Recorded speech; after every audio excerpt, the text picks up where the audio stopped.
رسوله الكريم أما بعد فأعوذ بالله من الشيطان الرجيم بسم الله الرحمن الرحيم طه ما أنزلنا عليك القرآن لتشقى إلا تذكرة لمن يخشى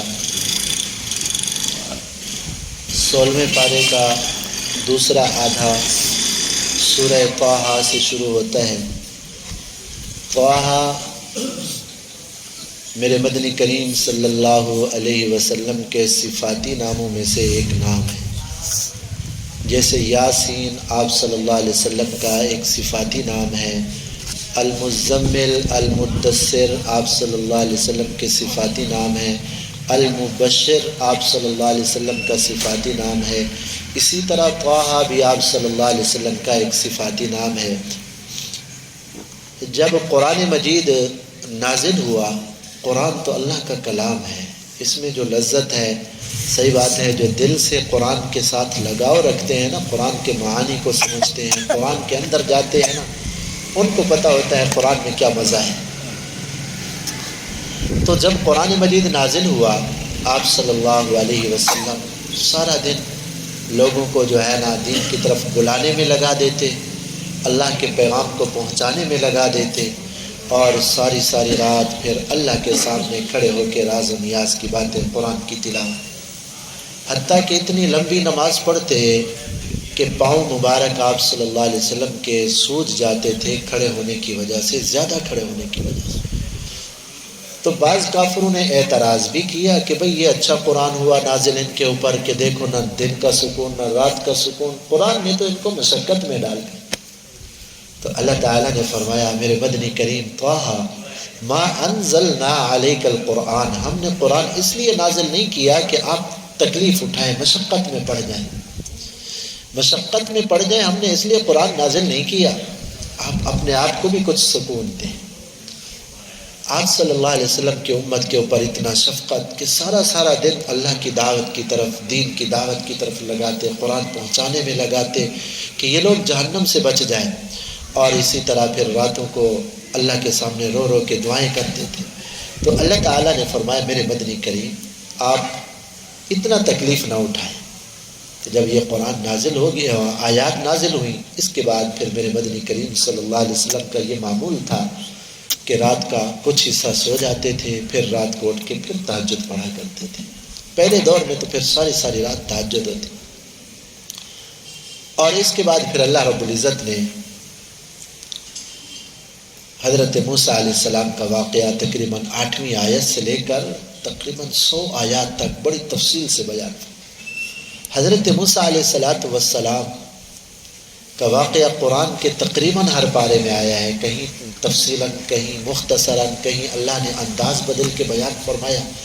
علماء نے لکھا ہے اس کا ایک بڑی وجہ یہ ہے کہ حضرت موسیٰ علیہ السلام کو جو مقابلہ پیش آیا تھا نا وقت کے فرعون کے ساتھ، فرعون کا معنی سرکش، تو اس لیے اللہ رب العزت نے حضرت موسیٰ علیہ السلام کا واقعہ بار بار بیان فرمایا کہ دنیا میں صرف ایک فرعون نہیں آیا، ہر دور کے اندر فرعون موجود ہوتے ہیں، یہ ہم اپنے دل سے نکال لیں کہ بس ایک فرعون تھا گیا، ہر دور کے اندر ایک فرعون ہوتا ہے، اس کے مقابلے میں ایک اللہ والا ہوتا ہے جو اس کے مقابلہ کرتا ہے۔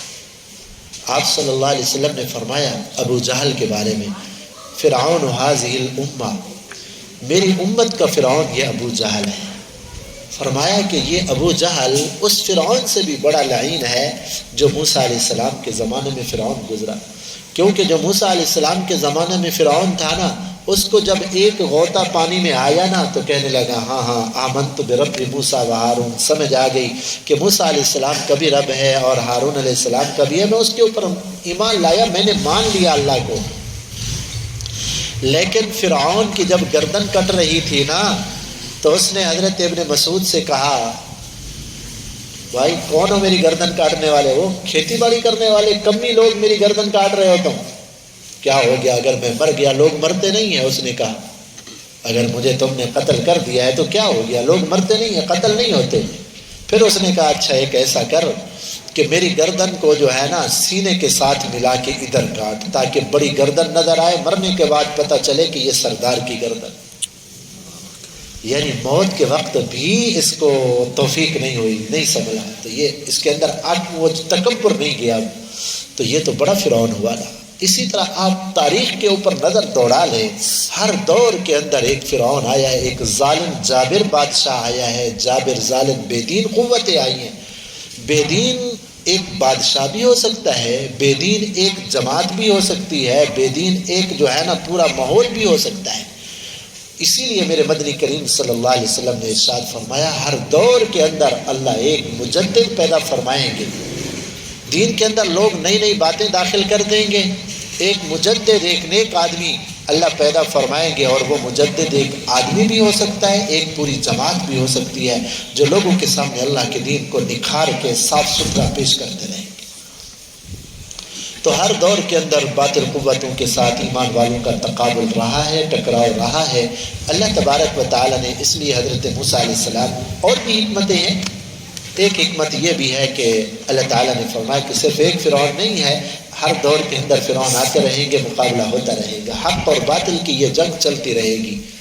اور پھر حضرت موسیٰ علیہ السلام کو اللہ رب العزت نے جو نبوت عطا فرمائی، اپنی بیوی کو لے کر آ رہے تھے، رات کا وقت تھا، سردی کی زمانہ تھا، تو سردی لگ رہی تھی، حاملہ تھی بیوی، دیکھا کہ ایک درخت کے اوپر جو ہے نا ایک روشنی نظر آ رہی ہے نا، درخت نہیں اسے روشنی نظر آ رہی ہے، تو روشنی اس وقت آگ کی ہوا کرتی تھی، کوئی لائٹ کا تو نظام ہوتا نہیں تھا۔ تو حضرت موسیٰ علیہ السلام نے اپنی اہلیہ سے کہا آپ ادھر ٹھہرو، مجھے یہ روشنی نظر آ رہی ہے، شاید وہاں کوئی لوگ آگ جلائے بیٹھے ہوں، میں جاتا ہوں، کوئی انگارہ لے کر آتا ہوں، کوئی آگ لے کر آتا ہوں، ادھر لکڑیاں جلائیں گے، ذرا ہاتھ پاؤں سیکیں گے اور جو ہے نا گرمی حاصل کریں گے۔ حضرت موسیٰ علیہ السلام وہاں پہنچے تو وہاں تو نظارہ ہی عجیب تھا، آگ نہیں تھی بلکہ ایک ایسی روشنی تھی درخت کے اوپر ایسے، تو آگ لگتی ہے نا درخت کو تو درخت جل جاتا ہے، لیکن وہ روشنی ایسی تھی آگ نما کہ جو ہی درخت کو وہ لپیٹ رہی تھی نا، درخت کے حسن کے اندر اور اضافہ بڑھ رہا تھا۔ تو حضرت موسیٰ علیہ السلام ایسے حیرانگی کے ساتھ دیکھ رہے تھے، یہ کیسی آگ ہے جو درخت کو نہیں جلا رہی، جس جس حصے پہ پہنچ رہی ہے درخت کی خوبصورتی اور حسن میں اضافہ ہو رہا ہے۔ اللہ رب العزت کی طرف سے پھر کلام نصیب ہوا، انی انا ربک فاخلع علیک انک بالوادی المقدس طویٰ، میرے موسیٰ کلیم آپ طویٰ وادی، پاک وادی کے اندر آئے ہوئے ہیں، آپ اپنا جوتا مبارک اتار دیں۔ اللہ تعالیٰ نے ہم کلامی اور شرف نصیب فرمایا، فرمایا انی انا ربک، میں تمہارا رب ہوں موسیٰ علیہ السلام۔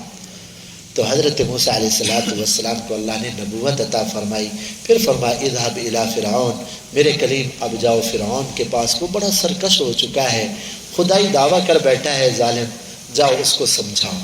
حضرت موسیٰ علیہ السلام نے چند دعائیں کی، اے اللہ میرے ذمے جو مقصد لگا ہے اس کے اندر مجھے شرح صدر عطا فرما، میری زبان کی لکنت کو کھول دے تاکہ میں اپنی بات کو اچھے طریقے اچھے انداز سے پیش کر سکوں۔ اللہ تعالیٰ نے، اور میرا معاون اور مددگار، میں اکیلا آدمی ہوں، مجھے کوئی مددگار بھی چاہیے نا، میرا بھائی ہارون کو میرے ساتھ بھیج دیں۔ تو اللہ تعالیٰ نے فرمایا ٹھیک ہے، ہارون علیہ السلام کو بھی ہم نے نبی بنا دیا، جاؤ دونوں فرعون کے پاس، لیکن فقولا لہ قولا لینا، فرعون کو جا کے نا سخت انداز سے بات نہیں کرنی بلکہ پیار سے اس کو دعوت دینی، پیار سے دین کی بات اور دین کا پیغام ہمیشہ پیار اور محبت سے پھیلائے۔ غصے سے کسی کو جو ہے نا برا بھلا کہے کہ اس کو دین کی دعوت دیں گے تو بجائے فائدے کے نقصان ہوگا۔ ایک عالم کسی بادشاہ کو جو ہے نا بڑے تیز انداز سے بات کر رہے تھے نا، نصیحت کر رہے تھے، ڈانٹ رہے تھے، تو اس بادشاہ نے کہا صحیح ایک منٹ ذرا میری عرض سنیں، میں فرعون سے زیادہ برا نہیں ہوں، اللہ کو ماننے والا ہوں، فرعون تو منکر تھا نا، وہ خود خدائی دعویٰ کرنے والا تھا، میں فرعون سے زیادہ برا نہیں ہوں، اور آپ موسیٰ علیہ السلام سے زیادہ اچھے نہیں ہوں۔ جب اللہ تعالیٰ نے حضرت موسیٰ علیہ السلام کو حکم دیا جاؤ فرعون کے پاس، تو اللہ تعالیٰ نے فرمایا کہ بھائی پیار سے بات کرنا، ذرا مہربانی کرے، نصیحت ضرور کرے لیکن ذرا پیار والے الفاظ تو بولے نا، کم از کم دل میں تو اترے نا۔ تو بہرحال دین کی دعوت، کسی کو دین کا پیغام پہنچائے نا تو کبھی غصے سے نہ پہنچائے۔ کبھی ایسا ہوتا ہے کہ مسجد کے اندر کسی سے غلطی ہو جاتی ہے تو سارے آدمی تیز نظروں سے اس کو دیکھنا شروع کر دیتے، بھائی شرم نہیں آتی، یہ نہیں کرتے، فلاں نہیں کرتے، یہ دین کی دعوت کا انداز نہیں ہے۔ آپ صلی اللہ علیہ وسلم ایک مرتبہ مسجد میں بیٹھے ہیں، ایک دیہاتی آیا، آداب مسجد سے واقف نہیں تھا، تو اس نے کیا کیا، آپ صلی اللہ علیہ وسلم مسجد نبوی میں بیٹھے ہیں ادھر، اس نے کونے کے اندر جا کے مسجد نبوی کے صحن کے اندر جا کے وہ چادر پہنتے تھے، دھوتی کو ایسے اٹھا کے نا سب کے سامنے کھڑے ہو کے پیشاب کرنے لگا۔ اور کتنا بڑی گستاخی ہے، مسجد نبوی کے اندر سب کے سامنے کھڑے ہو کے پیشاب کر۔ صحابہ اکرام اس کو جو ہے نا روکنے لگے، بھائی ٹھہرو ٹھہرو ٹھہرو، نہیں کرو پیشاب۔ حق نے فرمایا بھائی چھوڑ دو، اب تو شروع کر چکا ہے، بھگاؤ گے تو ساری مسجد کو خراب کرے گا۔ اب جب پیشاب شروع ہو جائے رکتا تو نہیں ہے نا جب تک ختم نہ ہو۔ تو جب وہ پیشاب کر چکا، آپ صلی اللہ علیہ وسلم نے اس کو بلایا، ادھر آؤ۔ جب وہ آیا نا تو حدیث پاک میں آتا ہے ڈر کی وجہ سے اس کے یہ کندھے کا گوشت کانپ رہا تھا، پتہ نہیں میرے ساتھ بنتا کیا ہے۔ آپ صلی اللہ علیہ وسلم نے اس کو سامنے بٹھایا، بیٹا یہ مسجد اللہ کا گھر ہے، اللہ جیسے پاک ہیں اللہ کے گھر کو بھی پاک رکھنا چاہیے، یہ پیشاب اور یہ گندگی یہ بری باتیں اللہ کے گھر کے لائق نہیں ہے، ایسا نہیں کرنا چاہیے۔ تو پھر فرمایا صحابہ سے بھائی جاؤ پانی لے کر آؤ، اس جگہ کو دھو دو، دھلوا دیا آپ صلی اللہ علیہ وسلم نے۔ وہ صحابی جب بھی یہ حدیث بیان کرتے آنکھوں سے آنسو ہوتے، واللہ ما ضربنی ولا قہرنی ولا شتمنی وما رأیت احسن معلما، کہ اللہ کی قسم میرے مدنی کریم ایسے پیار سے بات کرنے والے تھے نا، واللہ ما ضربنی، مجھے نہ تو مارا، حالانکہ میں پٹائی کا مستحق تھا، مجھ سے اتنا بڑی غلطی ہو گئی، مجھے مارتے تو حق تھا، واللہ ما ضربنی، نہ تو مجھے مارا، نہ مجھے سخت سست کہا، نہ مجھے گالی گلوچ دی۔ اللہ کی قسم ایسا پیارا معلم اور ایسا اچھا معلم میں نے نہیں دیکھا۔ اور دیکھتے کیسے، اللہ نے ایسا اچھا معلم پیدا ہی نہیں کیا۔ تو یہ اخلاق ہے، دین اخلاق سے پھیلتا ہے، دین پیار محبت سے پھیلتا ہے، دین اسی سے پھیلتا ہے۔ پھر حضرت موسیٰ علیہ السلام کا وہ واقعہ جو فرعون سے مقابلہ ہوا، جادوگر آئے اور اللہ نے ان کو ہدایت عطا فرمائی اور وہ کلمہ پڑھ چکے اور پیغمبر کی صحبت میں ایک لمحہ انہوں نے گزارا تو ایسا ان کا ایمان مضبوط ہوا۔ جب فرعون نے جادوگروں سے کہا نا جب مسلمان ہو گئے، اچھا میری اجازت کے بغیر تم مسلمان ہو گئے ہو، اب میں تمہیں لأقطعن ایدیکم وارجلکم من خلاف، میں تمہارے مختلف سمت سے ہاتھ پاؤں کاٹوں گا، دایاں ہاتھ بایاں پاؤں کاٹوں گا اور پھر تمہیں سولی لٹکاؤں گا۔ اب اتنا بڑی دھمکی دے رہا ہے تو ان کا ایمان اتنا مضبوط، انہوں نے کہا لن نؤثرک علی ما جاءنا من البینات۔ فرعون پہلے تو ہم اندھے تھے، ہمیں تو دین کا پتہ ہی نہیں تھا، اب اللہ نے ہمارے دل کو کھول دیا، ہماری آنکھوں کو کھول دیا، اللہ نے اپنی ذات کا جو ہے نا پہچان اور تعارف ہمیں نصیب کیا ہے، ہم اب تیری بات کو نہیں سنیں گے نہ مانیں گے، تجھ سے جو ہو سکتا ہے کر لے، بھلے سولی پہ چڑھائے چاہے ہاتھ پاؤں کاٹ دے، ہمیں یہ منظور ہے، لیکن اللہ کے ساتھ شرک کرنا منظور نہیں ہے، اللہ کی بات کو ٹالنا منظور، ہم برداشت نہیں کر سکتے۔ انہ من یأت ربہ مجرما فإن لہ جہنم، قیامت کے دن جو اللہ کے سامنے مجرم بن کے جائے گا نقصان تو اس کا ہے، جہنم اس کے لیے ہے۔ اور پھر حضرت موسیٰ علیہ السلام بنی اسرائیل کو لے کر جاتے ہیں اور اللہ فرعون سے نجات عطا فرماتے ہیں بنی اسرائیل کو، اور پھر بنی اسرائیل کے اوپر انعامات احسانات کا ذکر، اور پھر ان ظالموں نے حضرت موسیٰ علیہ السلام جب تورات لینے گئے تو پیچھے بچڑے کو جو ہے نا گائے کا بچہ بنا کے اس کی عبادت شروع کر دی۔ حضرت موسیٰ علیہ السلام واپس آئے تو ان کو ڈانٹا اور اس کو جلا دیا، راکھ کر دیا۔ تو جو چیز فتنے کا سبب ہو اس کو ختم کر دینا چاہیے، قرآن سے ہمیں یہ ہدایات مل رہی ہیں۔ اور پھر اللہ نے فرمایا من اعرض عنہ، جو میرے اس قرآن سے اعراض کرے گا، اس ہدایت سے اعراض کرے گا تو قیامت کے دن اپنا بوجھ گناہوں کا سر پہ لاد کے آئے گا۔ اور پھر فرمایا من اعرض عنہ فإنہ یحمل یوم القیامة وزرا اعرض عن ذکری فإن لہ معیشۃ ضنکا، جو قرآن سے اعراض کر کے زندگی گزارے گا ہم اس کی زندگی کو تنگ کر دیں گے۔ زندگی تنگ کرنے کا مطلب یہ ہے اللہ سکون زندگی سے چھین لے گا، پیسہ دولت بہت آئے گا لیکن زندگی میں سکون نہیں آئے گا۔ دنیا میں اللہ کے قرآن سے اعراض کیا، کل قیامت کے دن اللہ اس کو اندھا کر کے اٹھائیں گے، وہ کہے گا اللہ مجھے تو نے اندھا کیوں کیا، دنیا میں تو مجھے نظر آتا تھا۔ اللہ تعالیٰ فرمائیں گے میرا دین تیرے پاس آیا تھا، قرآن آیا تھا، دین والے آئے تھے، تو نے تو نظر اٹھا کے بھی نہیں دیکھا تھا، دنیا میں تو اندھا بنا تھا، آج حقیقتاً ہم نے تمہیں اندھا کر کے اٹھا۔ اور پھر اس کے بعد اللہ رب العزت نے آپ صلی اللہ علیہ وسلم سے فرمایا میرے مدنی کریم آپ نمازوں کی پابندی کیجیے، وَأْمُرْ أَهْلَكَ بِالصَّلَاةِ، اپنے گھر والوں کو اپنی امت کو نماز کا حکم کیجیے اور اس پہ پابندی رہی ہے، پابند رہی ہے، ایسا نہیں کہ کبھی پڑھا کبھی نہیں۔ اور پھر میں نے جو دنیا والوں کو زیب و زینت دی ہے اس کی طرف نظر اٹھا کے نہ دیکھو، اللہ نے جو تمہیں دین دیا ہے یہ سب سے بڑی دولت۔ اور پھر کافروں کے بارے میں فرمایا ان سے کہہ دو تم بھی انتظار کرو، ہم بھی کرتے ہیں، موت کے بعد پتہ چل جائے گا کون نیک لوگ ہیں کون اللہ والے ہیں۔ اور 17واں پارہ شروع ہوتا ہے اقترب للناس حسابہم، اللہ تعالیٰ فرماتے لوگوں کا حساب بہت قریب آ گیا ہے لیکن لوگ غفلت میں پڑے ہوئے۔ کتنا قریب ہے؟ ایک تو قیامت ویسے قریب ہے، قرب قیامت کا دور ہے، آپ صلی اللہ علیہ وسلم آخری پیغمبر ہیں، آقا کے بعد کوئی اور نیا پیغمبر نہیں آئے گا، اور آئے گی تو قیامت آئے گی۔ اور پھر علماء نے یہ بھی لکھا ہے کہ موت تو ہر انسان کے قریب ہے نا، موت کا کوئی پتہ نہیں ہے میرے بھائی، یہاں سے اٹھنے کے بعد بھی ہم اٹھ بھی سکتے ہیں نہیں اٹھ سکتے، موت کا کیا بھروسہ۔ جب موت آ جاتی ہے فقد قامت قیامت، حدیث پاک میں آتا ہے جس کی موت آ گئی اس کی تو قیامت قائم ہو ہی گئی نا، حساب کتاب شروع ہو جاتا ہے نا موت کے وقت۔ موت کے بعد عمل کا زمانہ ختم ہے، بس موت کے بعد جو ہے نا حساب کا دور شروع ہو جاتا ہے۔ تو گویا قیامت جو ہے سر کے اوپر کھڑی ہوئی ہے موت۔ حدیث پاک میں آتا ہے موت انسان کے پیچھے منہ کھول کے ایسے کھڑی ہوئی ہوتی ہے نا، پیچھے چل رہی ہوتی ہے، اور انسان منصوبے بنا رہا ہوتا ہے، اللہ کی تقدیر اس پہ ہنس رہی ہوتی ہے، دیکھو یہ 100 سال کے منصوبے بنا کے بیٹھا ہے حالانکہ زندگی چند لمحے باقی ہے۔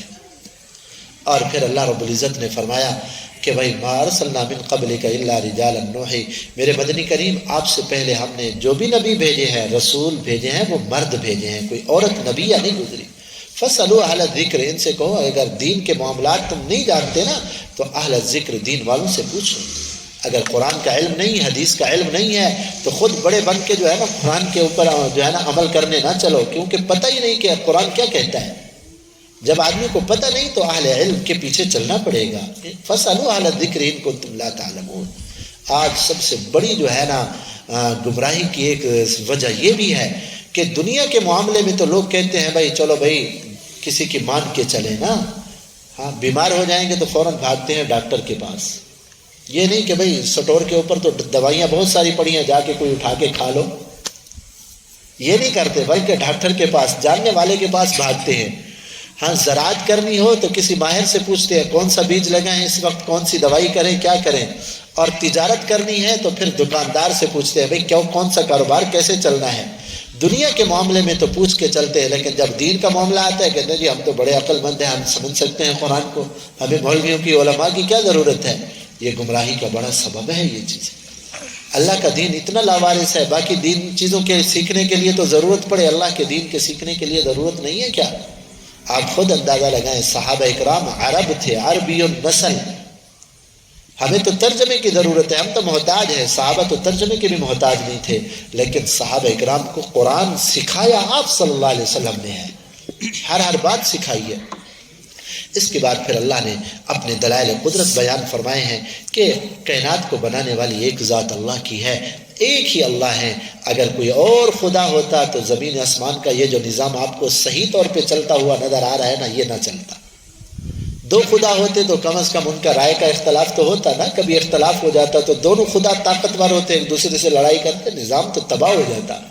سارا نظام ایک سیکنڈ بھی یہ چیزیں پیچھے نہیں ہو رہی، سورج کا جو مقرر ہے وقت طلوع ہونے کا غروب ہونے کا، چاند کے طلوع غروب کا، ہواؤں کا نظام، سردی گرمی کا نظام، یہ ایک میرے اللہ چلا رہے ہیں۔ اور پھر اللہ نے اور بھی دلائل قدرت بیان فرمایا کہ آسمانوں کو اللہ نے بنایا، زمین کو بنایا، اور زمین سانس لیتی ہے، دیکھا نہیں ہے کہ آتش فشاں پھٹتے ہیں، یہ جو ہم سانس لیتے ہیں نا تو سانس میں کیا ہوتا ہے، اندر کا گرم جو ہے نا ہوا بہر آتی ہے، تو کبھی کبھی زمین سے پہاڑوں سے لاوا پھوٹتا ہے نا، آگ نکلتی ہے، یہ زمین سانس لے رہی ہوتی ہے، یہ اللہ کا نظام ہے۔ اللہ نے پہاڑ رکھے ہیں اور پھر آسمانوں سے بارش کا نظام اللہ نے جاری فرمایا ہے، یہ بغیر کسی بنانے والے کے ہو گیا ہے کیا؟ اتنی عقل نہیں ہے؟ اللہ تعالیٰ نے فرمایا کل نفس ذائقۃ الموت، اللہ فرماتے ہیں جو بھی نفس آیا ہے موت کا ذائقہ اس نے چکھنا ہے، ہمیشہ کوئی نہیں رہا۔ وَنَبْلُوكُمْ بِالشَّرِّ وَالْخَيْرِ فِتْنَةً، اللہ تعالیٰ فرماتے ہیں ہم آزمائش کرتے رہیں گے، اچھے حالات بھیج کر بھی اور تکلیف والے حالات بھیج کر بھی، یہ آزمائش کی گھڑیاں ہوتی ہیں، یہ انعام کی جو ہے نا مقام نہیں ہوا کرتا، تکلیفیں آ جائیں تو بھی جو ہے نا آزمائش ہے، راحتیں آ جائیں تو بھی آزمائش ہے۔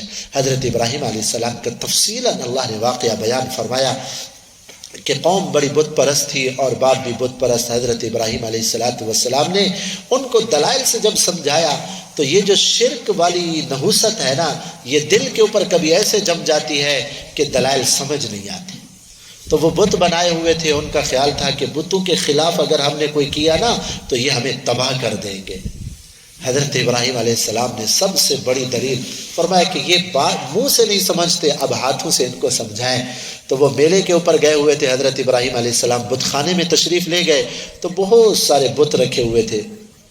حضرت ابراہیم علیہ السلام نے اٹھایا جو ہے نا وہ کلہاڑا، جو چیز بھی تھی توڑنے والی نا، بتوں کو توڑنے والی، ہتھوڑا کہو جو کچھ بھی کہو، کسی کی ٹانگ توڑ دی، کسی کا منہ توڑ دیا، کسی کا ناک توڑ دیا، کسی کا سر اتار دیا، ہاتھ پاؤں توڑ دیے. تو جب واپس آئے نا، اور وہ جو تھا نا کلہاڑا یا ہتھوڑا جو کچھ بھی تھا وہ اس بڑے کے کندھے کے اوپر رکھ کے آ گئے. تو ان کی جو ہے نا عادت یہ تھی، جب بھی وہ میلے سے واپس آتے تھے نا تو پہلے اپنی خداؤں کی زیارت کے لیے جاتے تھے. جب واپس آئے نا ظالم، دیکھا تو ان کا تو برا اثر ہوا پڑا ہے.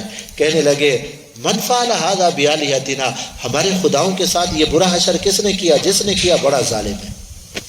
انہوں نے کہا بھائی سمعنا فتى یذکرہ یقال لہ ابراہیم، بھائی ایک نوجوان ہے جس کا نام ابراہیم ہے، اس نے شاید ایسے کیا ہو. نے کہا لے آؤ ابراہیم علیہ السلام کو. سب نے، وہ بادشاہ بھی ساروں نے بلایا، اکیلے ابراہیم علیہ السلام گئے. کہا کہ ابراہیم تم نے ہمارے خداؤں کے ساتھ یہ برا حشر کیا. ابراہیم علیہ السلام نے فرمایا کہ بھائی تم تو کہتے ہو نا جو اس کے خلاف کرے نا، بتوں کے خلاف کرے تو یہ بتوں کے پاس اتنا طاقت ہے اس کو تباہ کر دیتے ہیں. تو یہ تمہارا بڑا جو بت کھڑا ہے نا، اس سے کیوں نہیں پوچھتے؟ اس سے پوچھو نا بھی ان کے ساتھ کس نے حشر کیا ہے. تو جب ابراہیم علیہ السلام نے یہ کہا نا تو وہ سر جھکا کے بیٹھ گئے. فرجعوا الی انفسہم وقالوا انکم انتم الظالمون.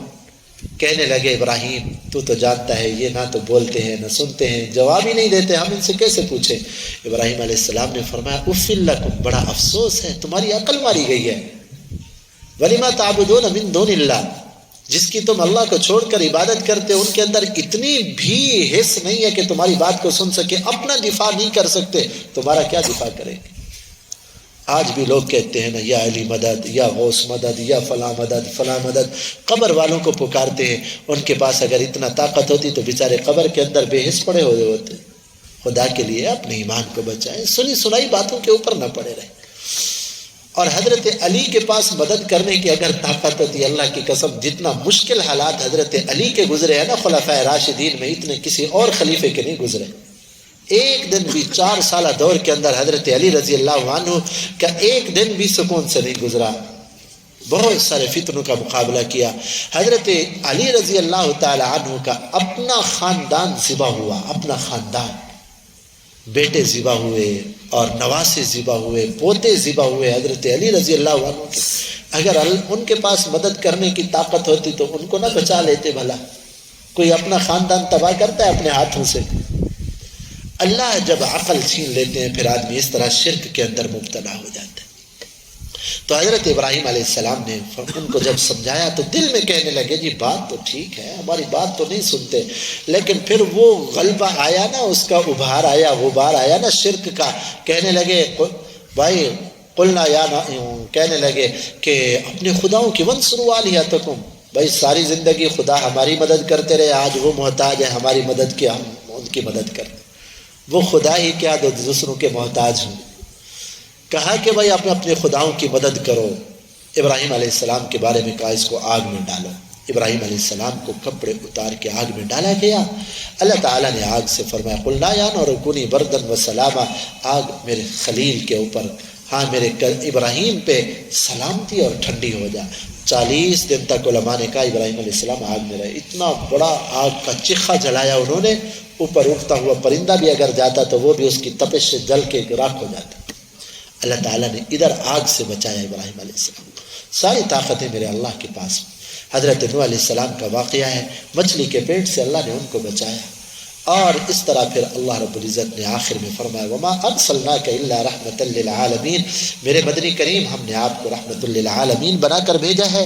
اس کے بعد سورہ جو ہے نا حج شروع ہوتی ہے اللہ تعالیٰ نے قیامت کا ذکر کیا، یا ایھا الناس اتقوا ربکم، ایمان والو اپنے رب سے ڈرو، ان زلزلۃ الساعۃ شیء عظیم، قیامت کا جب زلزلہ ہوگا نا، قیامت جب قائم ہوگی تو یہ زمین زلزلہ آئے گا، اور ایسا زلزلہ آئے گا کہ پہاڑ اور یہ دریا اور یہ عمارتیں ساری ملیا میٹ ہو جائیں گی، وَتَكُونُ الْجِبَالُ كَالْعِهْنِ الْمَنْفُوشِ، پہاڑ ایسے ریزہ ریزہ ہو کے اڑیں گے جیسے یہ روئی اوپر اڑتی ہے، جیسے گرد و غبار اڑ رہا ہوتا ہے نا، تو ایسے زلزلے میں ابھی انسان کا کیا حال ہوگا؟ یوم وتری الناس سکارا، اللہ تعالیٰ فرماتے ہیں جب قیامت کا خوفناک منظر ہوگا نا، لوگوں کے ہوش و حواس اڑے ہوئے ہوں گے، آپ لوگوں کو دیکھیں گے جیسے نشے کی حالت میں کوئی ہوتا ہے نا کہ ہوش و حواس اڑے ہوئے ہوتے ہیں، لیکن اللہ فرماتے ہیں نشہ نہیں ہوگا ان کو، ولیکن عذاب اللہ شدید، آج اللہ کا عذاب کا خوف اتنا سخت ہوگا کہ ان کی عقلیں اڑی ہوئی ہوں گی۔ پھر فرمایا انسانوں میری قدرت کو نہیں دیکھتے، ان کنتم فی ریب من البعث، اگر تمہیں شک ہے کہ اللہ کیسے قیامت میں پیدا کریں گے، میری قدرت کو دیکھو، من تراب ثم من نطفۃ، میں نے تمہیں مٹی سے پیدا کیا، حدیث پاک میں آتا ہے اللہ تعالیٰ نے حضرت آدم علیہ السلام کو مٹی سے بنایا، تو ہم انہی کی اولاد ہیں نا، تو ہم بھی مٹی سے ہیں۔ یا پھر یہ تفسیر بھی حدیث پاک میں آتی ہے، جب نطفہ جو ہے نا ماں کے رحم میں جاتا ہے تو اس وقت اللہ تعالیٰ فرشتے کو حکم فرماتے ہیں جہاں انسان نے دفن ہونا ہوتا ہے نا، جہاں دفن ہونا ہوتا ہے، اللہ تعالیٰ فرشتے سے فرماتے ہیں اس جگہ کی مٹی لے کر اس ماں کے رحم کے اندر ڈال دو نطفے کے ساتھ۔ تو اللہ تعالیٰ نے فرمایا تمہیں ہم نے نطفے سے مٹی سے پیدا کیا، پھر نطفے سے پیدا کیا، پھر خون کا لوتھڑا بنتے ہیں، اور پھر اللہ رب العزت جو ہے نا پھر گوشت بناتے ہیں، بوٹی بناتے ہیں، پھر اس کے بعد کسی کے اعضاء اللہ مکمل بنا دیتے ہیں، کسی کے نامکمل بھی ہوتے ہیں، کسی کو بچہ بناتے ہیں، کسی کو جو ہے نا بیٹی بناتے ہیں، پھر اللہ رب العزت پیدا فرماتے ہیں، پیدا فرمانے کے بعد بچپنا آتا ہے، پھر جوانی آتی ہے، پھر جوانی کے بعد یا تو پھر اللہ جوانی میں موت دے دیتے ہیں، یا پھر بڑھاپے میں اللہ اتنا بڑھاپا دے دیتے ہیں کہ وہ بچپنا سا لگتا ہے، جیسے بچپن میں عقل اتنا کام نہیں کرتی، بعض بوڑھے اتنی آخر میں چلے جاتے ہیں ان بیچاروں کی بھی عقل کام کرنا چھوڑ جاتی ہے۔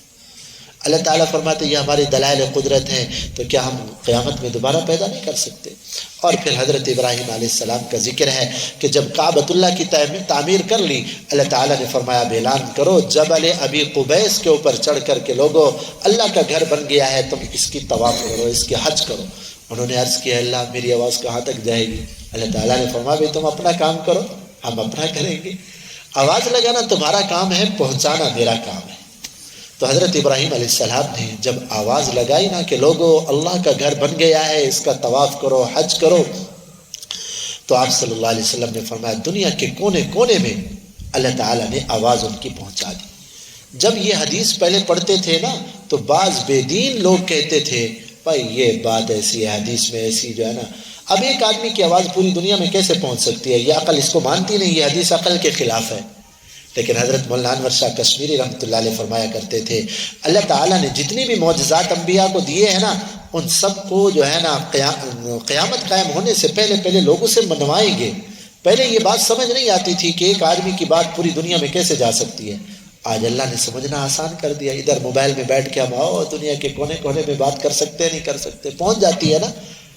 تو حدیث پاک میں آتا ہے جو دنیا میں تھے اللہ نے وہاں تک بھی آواز پہنچائی، جو اس وقت ماؤں کے پیٹ میں تھے اللہ نے ان تک بھی آواز پہنچائی، اور جو ابھی روحوں کی شکل میں تھے اللہ نے وہاں تک بھی آواز پہنچائی۔